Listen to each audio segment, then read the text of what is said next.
함께 다시 한국을 방문하셨는데 지금 이 시간이 3일간의 모든 일정을 마무리하는 시간입니다. 좀 각별히 아쉬운 시간이기도 한데요. 감독님부터 오늘 오신 관객분께 인사 한 말씀씩 해주시고 본격적으로 시작하겠습니다. 한국어라 고아이사皆さんこんにちは。ハッピーエンド感動고라네오입니다.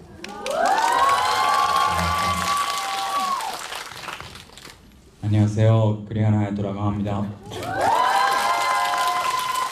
안녕하세요. 히다카 유키토입니다.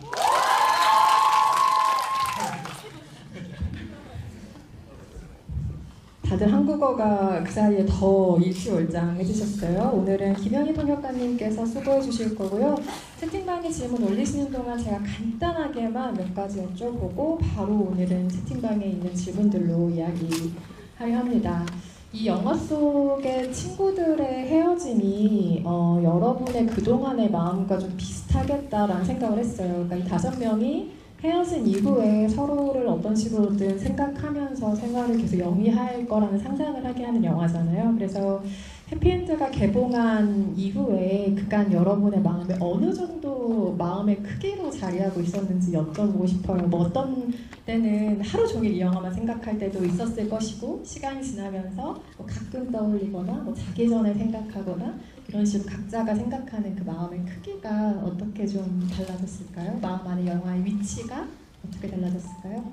ハッピーエンドっていう作品を公開してから皆さんのそれぞれの心の中にきっと大きい存在として、残っているのかなと思うんですけれども、その頻度というか大きさ、その心の大きさ、一日中ハッピーエンドのことしか考えてないだとか、寝る前に考えたとか、そういう、日常生活の中でのハッピーエンドっていう存在のサイズ、大きさ教えてください。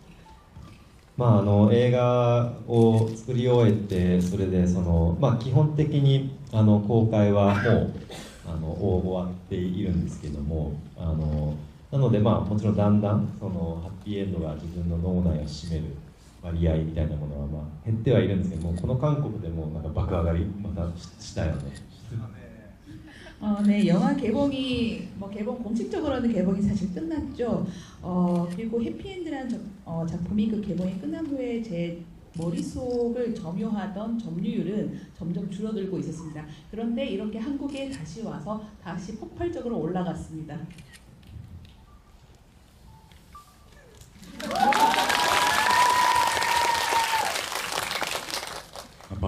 そうですね、僕の中でも絶対に消えないものですごい大きな存在ですね、ハッピーエンドは。全てのその俳優人生の始まりとなる作品で、初めてネオさんにもユキちゃんにも会って、で今同じ事務所で一緒に活動をしていて、そうですね、なんかここからもう将来先一生多分記憶からも消えるわけがないし、なんか死ぬまで残り続ける作品ですね、自分の中では。 네, 아마 저한테는 평생 지워지지 않는 크나큰 존재로서의 작품이고, 제가 배우 생활을 시작하게 된 그런 계기가 된 작품이기도 하고, 감독님과 유키도를 만나게 된 작품이기도 합니다. 게다가 이 유키도 배우와는 또 같은 소속사에서 또 활동을 하게 되었고요. 앞으로 평생 아마 잊혀지지 않는, 잊혀질 수 없는 그런 작품인 것 같습니다.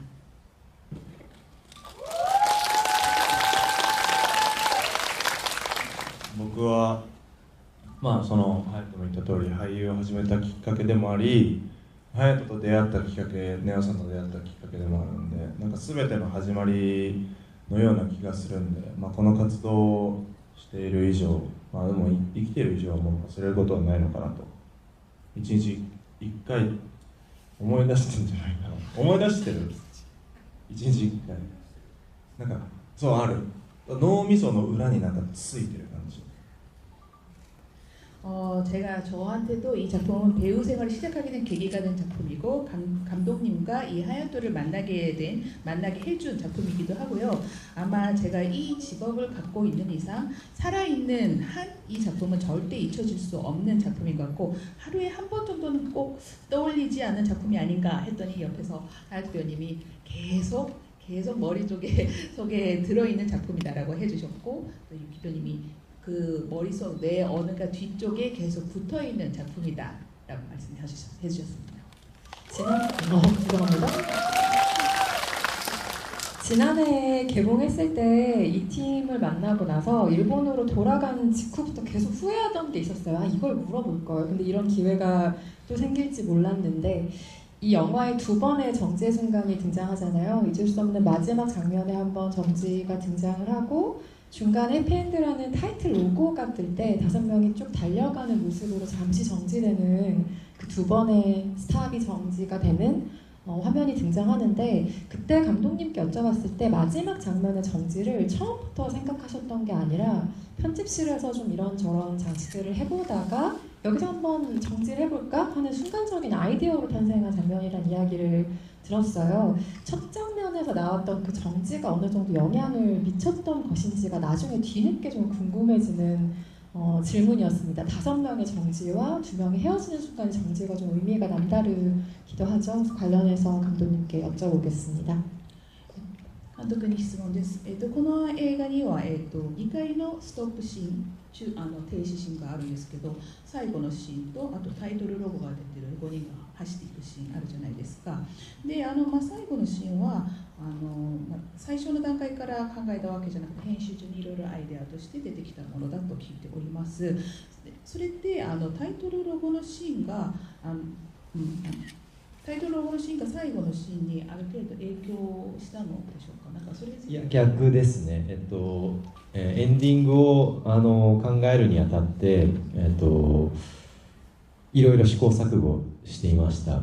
実はエンディングの後に本当は一つシーンがあったんですけれども、それはバラしてしまうとユータが、エンディングのシーンでこれからアパートを見に行くんだよねっていうふうに言うんですけれども、実際そのアパートを見に行ってで窓の外を見ていると、ちょっと地震らしき振動が始まるというようなエンディングだったんですけれども、なんかそれだとちょっとユータ寄りの映画になりすぎちゃうかなっていう気がして、それを切ったんですね。で、歩道橋のシーンで終わりたいっていうふうに考えたんですけれども、最初はストップシーンがなくて、それで編集中にあのまま2人が別れていくだけだとちょっとなんでしょうね、なんか象徴的すぎるというか感じがして、それで、いろいろ考えた結果ああいうふうになったんですけれども、そうするとそのストップシーンっていう、映画的言語、映画編集の手法みたいなものをなんかもう一回やっぱり映画の中どこかに入れておきたいなっていうふうに思って、そうすることによってやっぱりそのストップモーション、ストップシーンが起こる可能性みたいなものを映画の、DNA の中に入れ込むことによって、エンディングがより引き立つんじゃないかなというふうに思って、それで最初のタイトルシーンにしたという感じです。 사실 그 반대입니다. 사실은 처음 이제 라스트 엔딩 씬을 생각할 때 여러 번의 시행착오가 있었고, 사실은 그 뒤에 씬을 하나 더 찍었었습니다. 원래 있었던 씬인데 극 중에서는 사용하지 않았던 씬입니다만, 그 극중 마지막 씬 뒤에 유타가 방을 구하러 직접 이제 방을 구하러 가서 창밖을 바라보는 장면, 그리고 창밖을 바라보고 있는데 약간 지진이 일어나는 듯한 그런 느낌의 씬을 찍었는데, 그렇게 되면 너무 유타에게 치우친 영화가 되지 않을까 해서 그 씬을 삭제를 하게 되었고, 육교에서 처음에는 정지 씬을 스톱모션을 넣어야 되겠다는 생각은 없었습니다만 여러 가지 편집을 하면서 아이디어가 나와서 그렇게 이제 스톱모션을 넣게 되었고, 사실은 이 정지 씬이라는 편집 기법 중에 하나를 극 중에 또 한 번 넣고 싶다는 생각이 들었습니다. 그래서 그 스톱모션 넣을 만한 곳을 이리저리 찾다 보니 그 5명이 달려가는 장면이 거기에 넣으면 엔딩이 가장 돋보이지 않을까 해서 넣게 되었습니다. 네, 이게 영화가 마음을 굉장히 뒤흔드는 작품이기도 하고, 또 영화를 다시 보신 분들에게는 1년 만에 만남이라 채팅방의 질문들이 지금 상당히 촉촉합니다. 분위기 자체가 그런데요. 이 촉촉한 질문들 가운데 가장 먼저 제 눈에 띈 이 질문으로 먼저 시작하겠습니다. 아마 히다카 배우의 헤어스타일이 변하지 않았기 때문에 나온 질문인 것 같은데요. 히다카 배우님 그러니까 머리를 정리하시는 주기가 궁금하다면 간단하게 대답해 주실 수 있겠죠? 네. 日高さん、髪型が変わってないんですけれども、なんか髪の毛をこう散髪とか、なんか切るとか、そういうなんかどれぐらいの頻度でやるんですか？ 그런 질문을 하나요? 그 세르프로 일주일에 한 번 정도? 그거 알고 싶었어요. 근데 슬슬 그 길게 하고 싶게 응? 길게 하고 싶다고 생각하고 있으니까 네. 기대해 주세요. 네, 멋있을 것 같아요. 네, 놀랍게도 가장 많은 반응을 얻은 질문이었다는 점 추가로 말씀드리고요. 시간 관계상 이 질문은 쿠리아라이토 배우께만 질문을 드릴게요. 각각 세 분께 다 질문 주셨는데요. 시간 관계상 한 분으로 압축하도록 하겠습니다. 영화 촬영 장면에서나 아니면 개인의 인생에서나 영화의 오프닝과 엔딩 장면처럼 멈추고 싶었던 순간이 있었는지 궁금하다는 질문 주셨습니다. 栗原さんに質問します。撮影の場面でも人生の場面でも、オープニングとかエンディングにストップモーションが出るんですけれども、自分の人生でストップモーション入れがあるといいなと思った瞬間があります。質問のさすごく질문 레벨이 너무 다르지 않나요? 그いきなり 저만 머리에 대한 질문을 주셨어요. 坊主狩る頻度と落差がすごいですね。 너무 그 낙차가 심한 것 같은데요? ストップモーションなんだろう、あれはネオさん的にはなんかどういう感覚なんですか？ストップモーションを入れる間の作り方っていうのは。 감독님한테 그 스톱 모션이란 게 어떤 의미로 넣은 건지를 역으로 질문을 했습니다. いやあんまりでも僕の意図はちょっとね全部言う、まあもちろん意図はあるんですよ。でもそのなんか皆さんの中でやっぱり感じ取るのが正解なので、そうちょっと逃げみたいだけど、でも本当にそれは信じてます。だからちょっと言いたくない。 사실 뭐 스톱 모션을 넣은 의도는 있었지만 관객 여러분들 다 마음속에 자유롭게 생각을 하셔야 되기 때문에 저는 좀 피하겠습니다. 답변을. まあ僕なりの捉え方で言うと、まあストップっていう言葉を取って言うとすれば、僕は人生の中にストップを作ったことがないですね。これからも作る気がないです。 그 스톱 모션으로 얘기하면 저는 지금까지 제 인생에서 스톱 모션을 넣은 적도 없고 스탑 모션을 넣고 앞으로도 넣고 싶지 않습니다. 계속 현재 진행형으로 가고 싶다는 이야기로 받아들이겠습니다. 질문의 레벨을 맞추기 위해 이번에는 유키토에게만 이 질문을 레벨을合わせるために 유키토 네. 영화에서 유타가 사랑해라고 외치는 장면이 있죠. 육교에서 둘이 헤어질 때 그 이야기를 하게 되는데요. 유타가 이야기하는 그 사랑해와 코가 받아들이는 그 말의 무게는 어떤 차이가 있을까요? 라는 질문을 주셨습니다. 유타가 愛してるっていう場面があるんですけれども、そこにユータの愛してるの、重さとコウがその愛してるを受け入れる重さはどういう差がありますか？いや差はないんじゃないですかね。こう多分幼い頃から同じような関係性というか、まあ、ユータがいたずらするときはユータから始まるし、まあ、愛情だったりこうもともとこうまっすぐにね愛情を届けるのがすごく素直な上手な多分子だと思ったので、コウはそれはちょっと不器用だけどそれなりに多分こうなりの愛情表現をしてるからこそ友情関係が続いてると思うので、それがユータがそのそっけない態度をコウが取ったからといってなんか別にそういうわけではなく、なんかそれはそれでなんかお互いがお互い出せる 100% の愛情表現をしているっていうので、まあ、ただの性格的な問題でああいう受け取り方をしてるのかなって思います。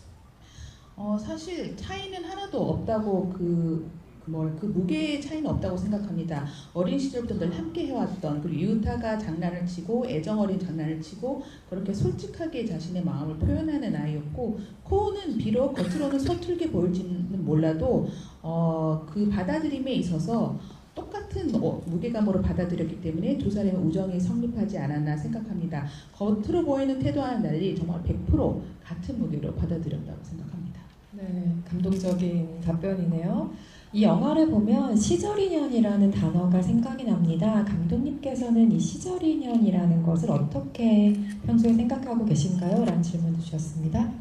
この映画を見ると、監督に質問です。この映画を見ると、その時のその当時の縁っていうことをよく思い出させるんですけれども、監督はそれについてどう思う？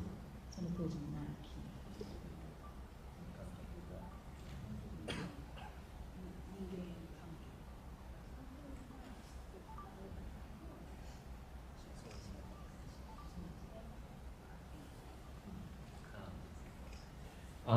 まあそうですね、設定を高校にした、まあ、その自分の経験を結構元にして書いている映画なんですけれども、自分の経験だとどっちかっていうと、だから大学の時の経験から結構取っている部分が多いんですけれども、高校にしたかった理由っていうのがあって、それはやっぱり、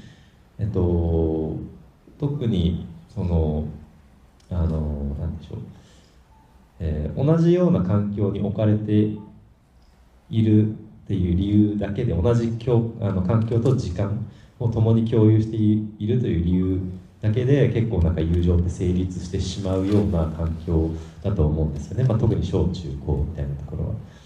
だけどだんだんやっぱり大学とかになっていくと、自分の自立した考え方とか思想みたいなものがまあ芽生えてきて、まあ、もちろん高校でも起こる人いると思うんですけど、でそれでまあ、友人をなんかどちらかというと選ぶみたいなっていうふうにどんどんなっていくような気が、まあ、ちょっとしていて、まあ、特にこの2人のキャラクターの場合は、本当に幼稚園からずっと一緒っていう設定だから、友人なんだっていう、まあ、ところがちょっと肝で、一緒に多くの時間と空間を共有していることによって、それだけで友情ができているんだけれども、それでもやっぱり考えの違いっていうのが生まれてきて、そこからやっぱり派生する友情の変化っていうのをまあ主題にしたかったっていう理由がまあすごくあるので、だからまあ、高校っていうふうに設定しました。まあ、でもその気持ち、やっぱり今は考えは違うけれども地元の友達とかっていうのはなんか多くの人が共感できることなんじゃないかなというふうに思っています。 일단은 이 작품은 제 자신의 경험, 특히 대학 시절의 경험을 바탕으로 해서 쓰여진 작품입니다. 그런데 이 작품 극 중의 설정을 고등학교로 설정한 이유는 사실 이 초중고 시절을 지나면서 다들 같은 환경, 같은 시간 속에 있다는 이유만으로 우정이 성립을 하지 않습니까? 하지만 대학에 들어가면서 이제 여러 가지 사상도 접하게 되고 자기 자율성도 생기게 되고, 그럼으로써 자신에게 맞는 친구도 자신이 선택하게 되는 그렇게 변화가 오죠. 이 극중 두 캐릭터들도 유치원 때부터 함께 지냈기 때문에 친구가 되었다, 친구로서 지낼 수 있었다는 것이 이 작품의 핵심이고, 하지만 이제 생각의 차이와 거기서 파생하는 우정의 변화, 이런 것들을 제가 또 보여주고 싶었던 점이 있습니다. 지금은 뭐 생각이나 사상은 다르지만 그래도 고향 친구들을 만나면은 또 다른 또 느낌이 또 그런 형태의 친구들도 존재한다는 거를 좀 이렇게 공감을 해주셨으면 해서 만들었습니다. 이 질문은 아마 하야토 씨가 대답해 줄 수 있을 것 같은데요. 유타가 혼자 창밖을 멍하니 바라보는 씬이 많은데 유타는 그때 어떤 생각을 했을 거라고 생각하나요? 라는 질문 주셨습니다. ハヤトさんに質問です。劇中でユータが、窓の外をぼーっと眺めるシーンがあるんですけれども、ハヤトさん的には多分ユータはどういったことを考えたと思いますか?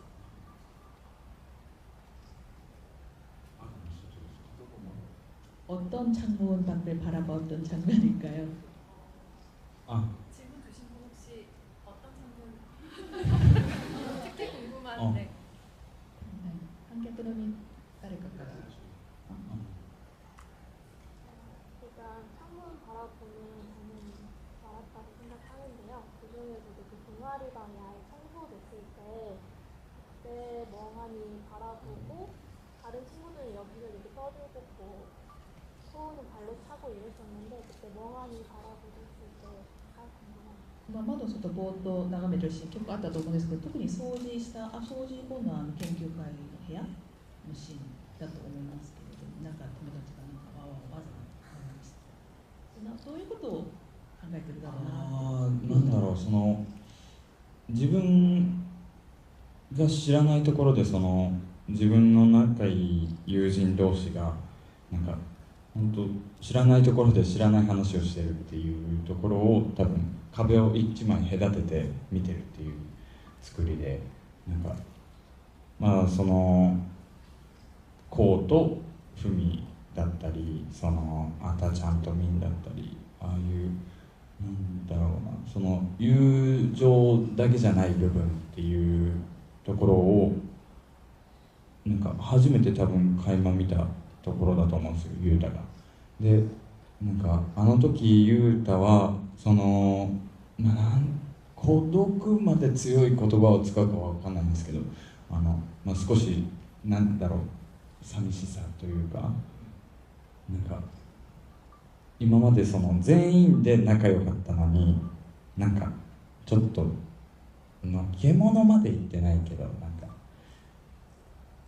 んだろう、気づかぬうちに一人になってるっていうあの感覚はその一言で説明できないんですけど、なんだろう、本当寂しいっていうのが純粋な気持ちなんですか。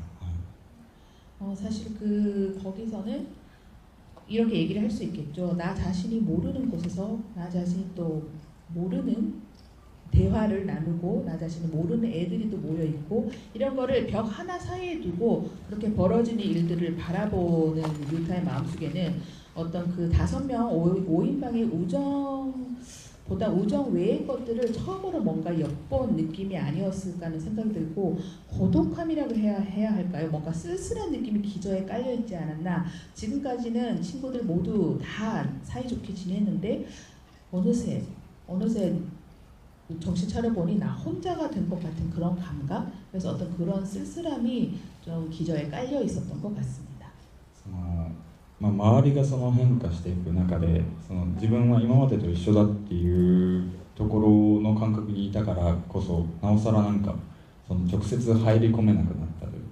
以前までだったらそこに飛び込んでいけたのに、なんかそれもできないもどかしさみたいなのもあったと思います。 그리고 주변에서 일어나는 변화 속에서 뭔가 이전이었다면은 그냥 아무 생각 없이 그 무리 속에 뛰어들 수도 있었을 텐데, 그게 잘 생각보다 내가 막상 쉽게 뛰어들지 못하는 어떤 그런 안타까움도 깔려있지 않았나 생각합니다. 이번에는 유키토 배우에게 질문을 드릴게요. 관객분이 이 해피엔드를 보면서 이 영화는 꼭 친구와 보고 싶다 하면서 생각나는 몇 명의 친구들이 있었대요. 그래서 배우님은 혹시 이렇게 찍은 내 영화 해피엔드를 꼭 소개해주고 같이 보고 싶은 사람이 누구였나요? 라고 질문 주셨습니다. と観客の皆さん、なんかハッピーエンドを見て思い出す友達もいるし、会いたくなる友達もいるんですけれども、日高さんは一緒に見たいとか、この映画をぜひ紹介したいっていう友達っていますか？これ言う人いないかな。 이 친구가 있는지 없는지에 대한 질문인 거죠? 있습니다. 僕はずっと、陸上競技をやってたり、高校時代はこういう仕事とは全く無縁だったので、こう始めるにあたってやっぱりいろんな友達と疎遠になったりとか、こうちょっと冷たい目で見られたりとかっていうのももちろんありました。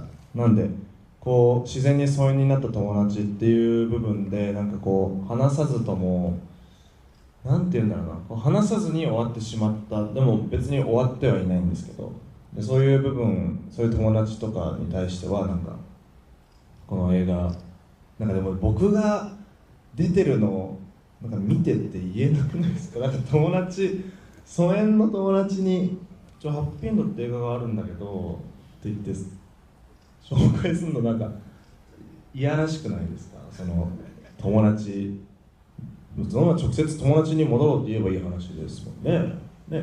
저는 사실 이제 육상 운동을 오래 해왔고, 그래서 이 육상운동을 오래 해오고 지금 이제 이러한 이 직업을 가지게 됐는데 그럼으로써 저 주변 친구들과 좀 소원해지고 냉담한 눈초리로 쳐다보는 그런 친구들도 있었는데 사실 어떤 특별히 우리 이제 뭐 절교하자라든지 그런 얘기 없이 끝난 친구들이 있는데 뭐 끝났다고도 할 수는 없지만 그런데 사실 근데 그 친구 소원해진 친구들한테 내가 출연한 영화 봐라고 말을 할 수 있을까? 소원해진 친구를 찾아가서 이 영화 내가 나왔으니까 좀 보라고 말을 할 수 있을지 의문이지만 그냥 야, 다시 친구로 지내자라고 얘기를 해도 될 것 같은데요. 왠지 유키토는 할 수 있을 것 같긴 한데 근데 뭐 본인이 아니라고 하니 뭐 이해는 잖아요, 됐을까? 해피엔드에서 색을 표현하는 방식에 좋은 인상을 받았다고 말씀하신 관객분이 계세요. 빨간 불빛이 연속적으로 깜빡인다던가 유타의 가방 그리고 코어의 헤드셋이 공통적으로 주황색인 점 등 여러 색이 눈에 띄었는데요. 감독님 혹시 색을 정할 때 의도나 의미를 두신 부분이 있다면 설명 부탁드립니다. 라는 질문 주셨습니다. 監督の質問です。結構色とか使ってる演出が多いですけれども、赤光の点滅だとか、カバンとかヘッドセットの色が一緒だとか、そういう色を設定する際になんか意図とかあるんでしょうか。そうですね。それ一概に言えることではなくて、やっぱりそれぞれ判断の基準がちょっと違うというか、その最初の赤い点滅っていうのはこれはやっぱり、韓国も多分あると思うんですけれども、そのビルの上についてる飛行機を知らせるための赤いやつっていうのはなんか夜空というかその夜の都市を見るとなんかやたらと僕は目についてなんかそれがその無数の目のように見えていてなんか入れたかったんですよね、そのイメージ結構ずっと頭の中に入っていて。でそうやってこう赤っていうのが入ってくるとやっぱりその他の部分で赤っていう色っていうのをなんか探すようになったりもするしで直接的に関連しないかもしれないけどパターンとしてこう何回か置いていくことによって何かしら新しい意味もこう付与される可能性があるというかっていうのもあるしで、オレンジとかは、もう衣装合わせの時になんかユータってどういうようなリュック背負うだろうねみたいなことを話し合ってそれなんかあれがなんかユータっぽいんじゃないかってなった時にじゃあ次にこうのヘッドフォンを決める時にどういうのがいいかって言ったらなんか自然とオレンジのヘッドフォンに目がいくというかっていうのもあるしあとはね偶然もすごくあって黄色にしたんですね車を。そしたら結構その他のロケーションでも黄色っていう色がよく出てくるようになって例えば、コウとお母さんが夜歩いてる商店街の柱とかが全部黄色だったりとかねそういうのは結構偶然として出てきます。일단은 그 색감을 연출하는 거는 뭐 어떤 의도가 있다 딱 한마디로 표현하기는 좀 어렵고 일단 각각의 판단 기준이 서로 다릅니다. 그 질문에 말씀 주셨던 빨간 불빛에서는 건물 위에 어떤 그 비행기를 위한 붉은 한국에도 건물 위에 그런 붉은 불빛이 굉장히 많은데요. 특히 밤하늘의 그 불빛이 전멸하는 순간이 저에게는 그 무수한 눈들 많은 눈들로 보였습니다. 그래서 그런 이미지를 좀 극중에 넣고 싶었고 그렇게 빨간색을 하나 넣다 보니 다른 장면에도 그런 빨간색을 좀 넣고 싶어지는 생각도 들었고요. 그렇게 됨으로써 어떤 새로운 의미가 부여되는 가능성도 생겼습니다. 그리고 그 가방과 유타의 가방과 헤드폰 이런 색깔은 오렌지로 했는데 이것은 의상 피팅 때 유타한테는 왠지 오렌지가 딱이다라는 발견이 있었고 그래서 헤드폰도 무슨 색으로 할까 고민했을 때 자연스럽게 오렌지색으로 하게 되었습니다. 그리고 자동차는 사실 노란색으로 결정을 했었는데 그 결정을 한 후에 정말 이건 우연이지만 다른 촬영을 할 때도 노란색들이 자꾸 겹쳐졌습니다. 그 우연 중에 하나가 코우와 코우의 엄마가 상점가를 같이 걸어가는 그 장면에서도 정말 우연이지만 노란색이 많이 등장했습니다. 이 질문에 하이토와 유키토가 어떻게 대답할지 진짜 궁금한데요. 이런 질문 주신 분 계세요. 해피엔드의 한 장면만 계속 돌려볼 수 있다면 어떤 장면을 고르시겠어요? 라는 질문 주셨습니다. はい、あとさん、ゆきとさん、聞きたいです。もしハッピーエンドでたったワンシーンだけずーっと見ることになったらどのシーンを見たいですか? 왜 질문이 갑자기 그런 질문을 하시나요? どれだあ、俺あれだ矢作さん校長の側近の平さん平先生役がホームルームっていうのをずっと見たいホームルームホームルームホームルームホームルーム 네, 저는 교장 선생님 그 비서 역할 타이라 선생님이죠.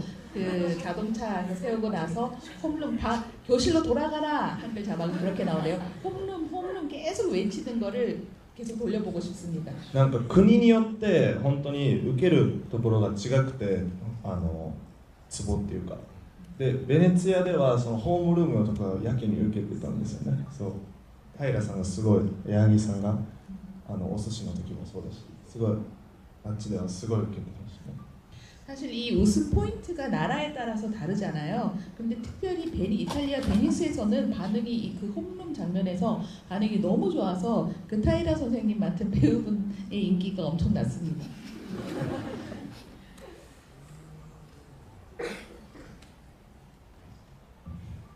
本当に迷ってます今。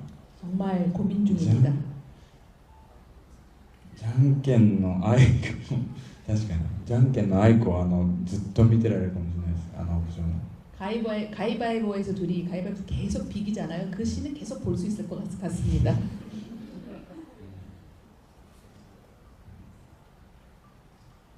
감독님께 질문 주신 분 의견을 읽어드릴게요.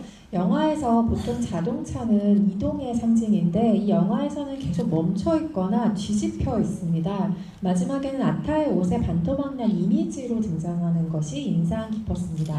저는 그 변화가 인물들의 관계나 성장과 연결되는 것처럼 읽었는데요. 감독님은 자동차라는 모티프에 어떤 의미 담으셨는지요? 監督に質問です。普段車っていうのは移動の象徴なんですけれども、この映画の中では止まっていたり、なんか覆されたり、なんか盾になったりとかしてるんですけれども、それが人物のキャラクターたちの関係性の変化とか成長をちょっと意味するのかなと感じてるんですけれども、なんか意図的なものがあったのでしょうか。そういう読みはちょっと初めて聞きましたね。成長、車と成長の関係性変化いや正直そこまで意図してなかったかもしれないですね 사실 그런 해석은 사실 처음 듣는 해석이고요. 그런 어떤 관계의 변화나 성장이나 그런 의도는 사실 솔직히 없었습니다. 솔직한 답변이었습니다. 아까 그 엔딩쯤에 유타와 엄마가 걸어가는 장면 감독님께서 언급하셔서 관련한 질문 주신 것 같은데요. 유타와 엄마가 집으로 걸어가는 씬에서 뒤에 어린이보 표지판이 있는 로케이션을 이동하셨는지 너무너무 궁금합니다. 라는 질문 주신 분이 계십니다. 뒤에ユダとお母さんが一緒に家の方帰宅するシーンなんですけれども、その後ろになんか子供の保護の表示板とかあるんですけれども、公式それで何か意図があるんですか？嬉しい偶然ですね。기쁜 우연입니다. だけどちょっとお気づきかどうかわからないですけれども、あれでしょ、なんかバッグで見たりとかし、それは嬉しい偶然で、もう一つは、これは意図したものなんですけれども、サウンドデザインを聞いていただけると、本当に遠くに赤ちゃんが泣いてる声、泣き声を入れていて、ちょっとユータの心情みたいな、なんか大人でしょって言われてるけど実はまだ子供っていうのを、そういうところでちょっとだけ入れてるっていうのはあります。 그 유타가 가방으로 두들겨 맞는 그 씬을 말씀하시는 것 같은데, 사실 아동 보호 표지판은 정말 우연이고요. 사실 거기에 사운드 디자이너의 하나로서 제가 살짝 의도한 건 있습니다. 의도해서 넣은 건 있습니다. 멀리서 애기 깐난쟁이 애기 울음소리를 제가 의도적으로 넣었는데요. 그 부분은 유타가 사실 어른인 척하지만 실제로는 아직 애다라는 거를 조금 표현하고 싶었습니다. 그리고 이 질문은 유키토 상이 답변해 주실 수 있을 것 같은데요. 예전 인터뷰에서 졸업식 리허설 장면 때 코우가 유타의 변화를 두려워했다라고 답변한 걸 본 기억이 있습니다. 주도자가 자수하길 바라는 교장의 이야기를 듣고 코우가 유타를 바라본 이유가 뭘까요? 코우는 유타가 어떤 선택을 하길 바랬던 건가요? 라는 질문 주셨습니다. 卒業式、リハというかその時にコウが、ユータの変化を恐れていたっていうインタビューでとか見たりで聞いたことがあるんですけれども、その時にコウはなぜユータを、眺めたんでしょうか。なんかユータが振り向いたじゃないですか。ユータがいたところに。でそれはどういう心情だったんでしょうか。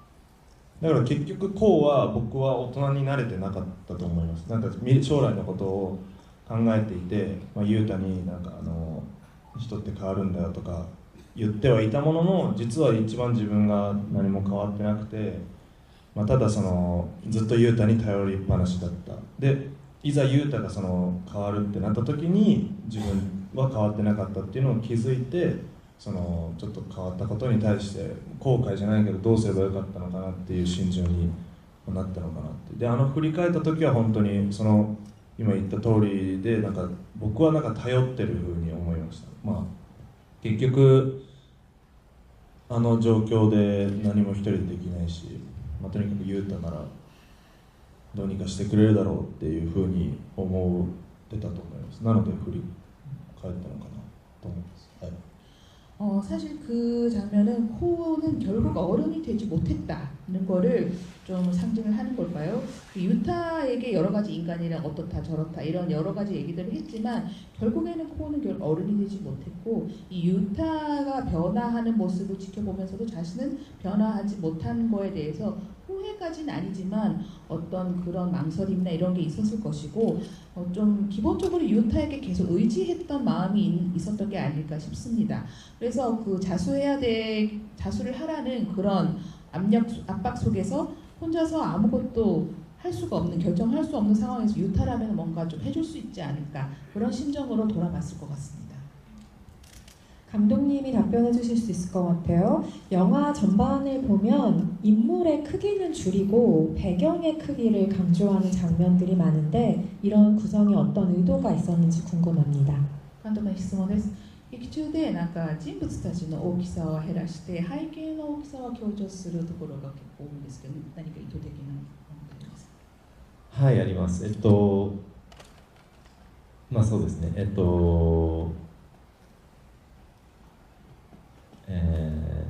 一つ物語というか映画でやりたかったことの一つが友情、特にやっぱり若い時って自分の周りのことしか、世界のことはあんまり見えてないことが多いので、なんか自分の周り、特に友達との関係、ユータにとって特に友達との関係をなんか世界に投影してしまうみたいなっていうところが結構あると思うんですよね。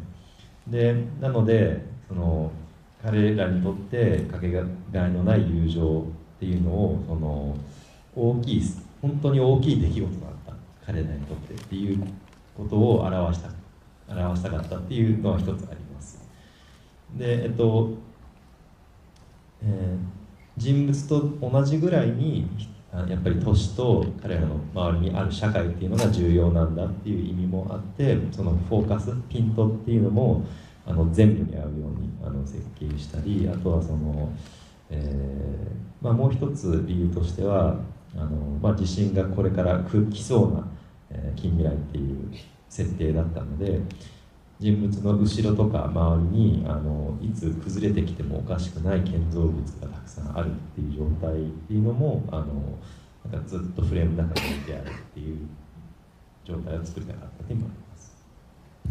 네, 의도는 분명히 있습니다. 일단은 첫 번째로는 제가 표현하고 싶었던 것은 어릴 사람이란 어릴 때는 자기 자신과 자기 주변밖에 안 보인다고 생각을 합니다.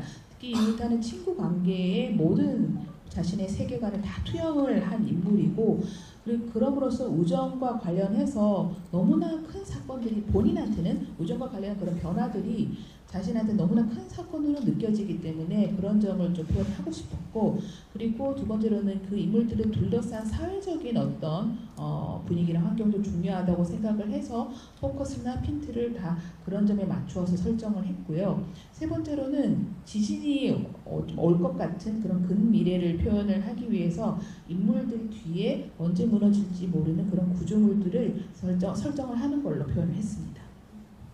감독님께 또 이 질문 드려보겠습니다. 영화에서 등장인물들이 멀리 있는 다른 등장인물들의 대화를 대신 예상해서 더빙하는 장면이 많이 나오는데 이건 어떤 의도인가요? 라는 질문 주셨네요.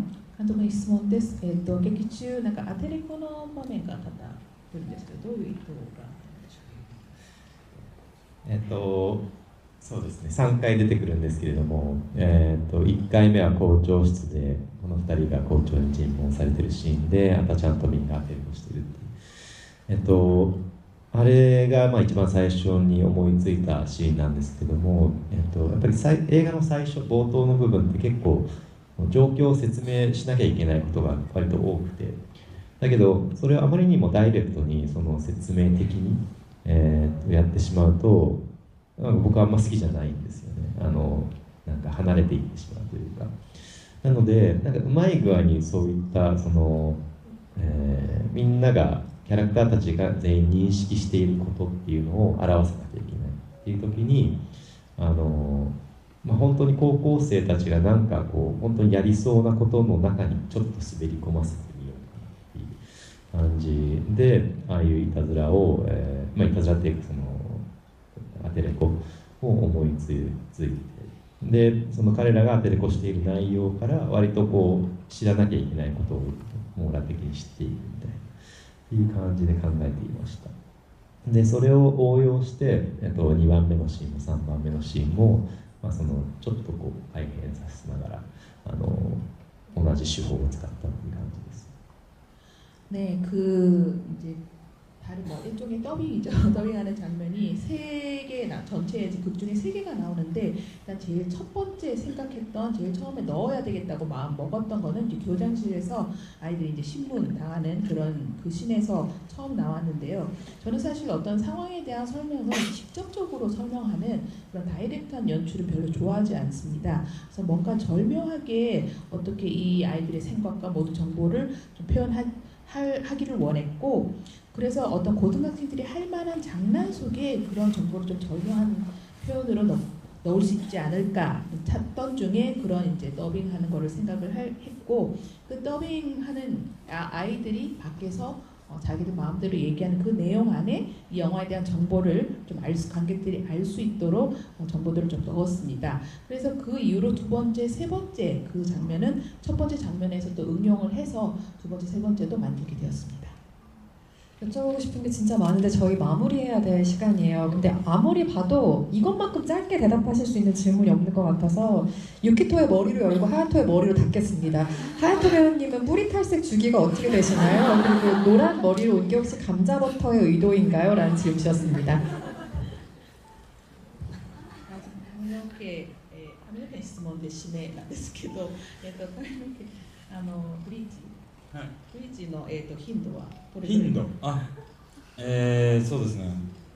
2、3週間前ぐらいにリタッチをしまして、2、3주 전에 뿌염했습니다. もう多分1、2週間ぐらいしたらもう1回リタッチしないといけないんですけど。 1, 2주 지나면 또 뿌염을 해야 될 것 같습니다. 大丈夫ですか？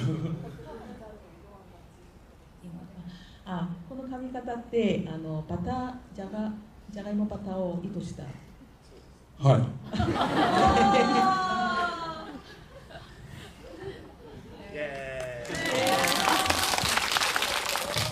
시간 관계상 자리 마무리하겠습니다. 너무 아쉬운데요. 네, 알려주시고 거꾸로 올라오면서 끝 인사 전해주시죠. 네. 最後のご挨拶お願いします。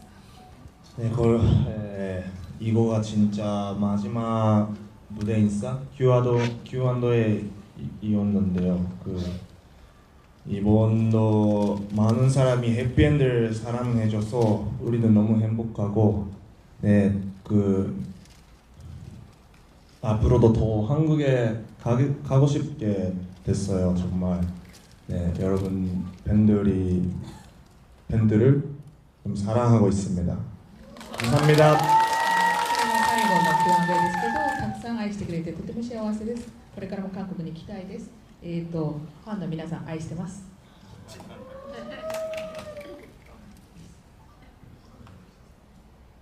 本日はご来場いただき本当にありがとうございました。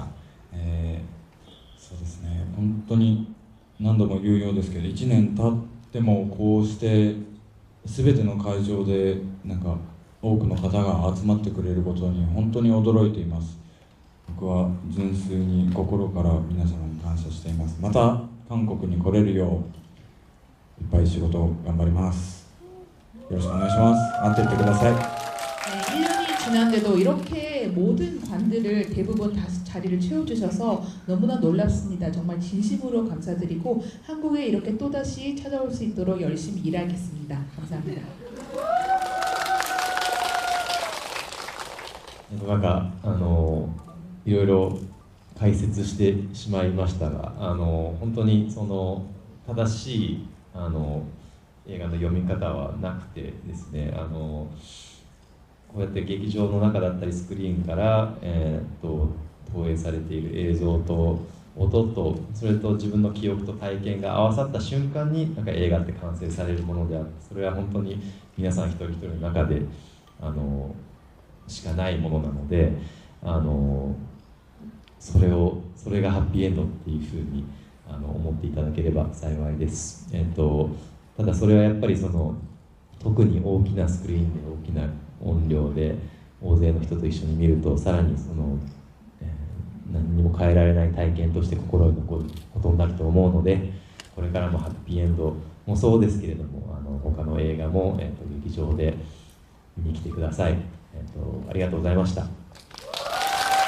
네, 제가 여러 가지 의도나 이런 부분을 해설을 해드렸지만 딱히 이 영화에 대한 정답은 없습니다. 여러분들 자유롭게 각자 자유롭게 해석을 해주시면 되고, 이러한 큰 극장 그리고 스크린 그리고 좋은 사운드 그리고 자신의 기억과 경험이 다 총합되어야 비로소 영화는 완성되는 거라고 생각하고 그것이야말로 해피엔드라고 얘기를 할 수 있겠습니다.